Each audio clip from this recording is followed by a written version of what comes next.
In the small, time-worn village of Meridale, nestled at the foot of the Seraphim Mountains, stood the Orchard of Lost Voices.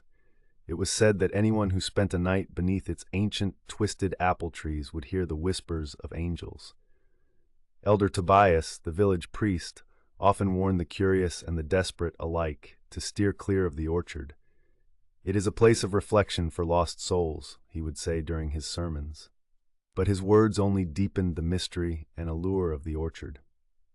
One crisp autumn evening, as the sun dipped below the horizon, casting an orange glow that briefly set the mountains aflame, a young woman named Alara found herself at the edge of the orchard. Her heart bore the heavy weight of grief.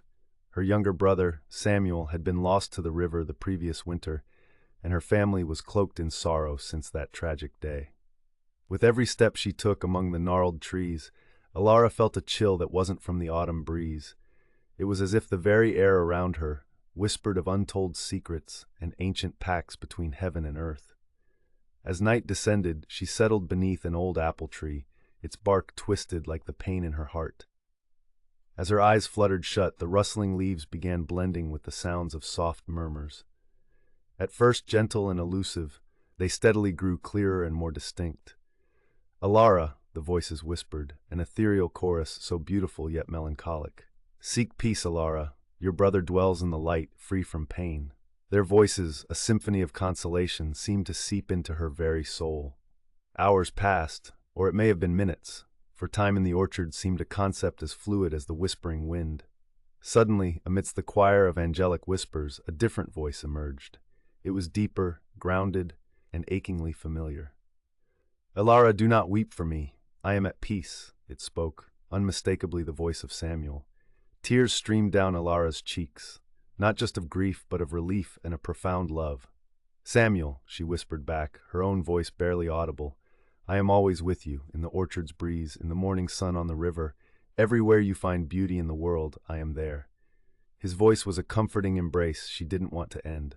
As dawn broke over Meridale, painting the sky in hues of pink and gold, Alara stood and touched the bark of the old apple tree. It felt warm under her fingers, as if it had absorbed some of the night's sorrows and turned them into the first vestiges of healing. Elder Tobias found her walking back through the village as the sun rose fully, illuminating her path. "The voices," she said, "they spoke of peace and love." Tobias, wise and gray, nodded slowly, perhaps understanding more than he let on. "The angels speak to those in greatest need," he stated, "and they heal broken hearts with words of truest comfort. Carry this peace with you, Alara, and let it guide you through the shadowed valleys." With her heart lighter than it had been in months, Alara smiled. She knew she would never forget the night she spent in the Orchard of Lost Voices, the night when the angels spoke, and her brother's voice guided her towards a path of healing. From that day forward, she would spread words of hope and comfort to those who needed it most, just as she had been comforted beneath the ancient, whispering trees.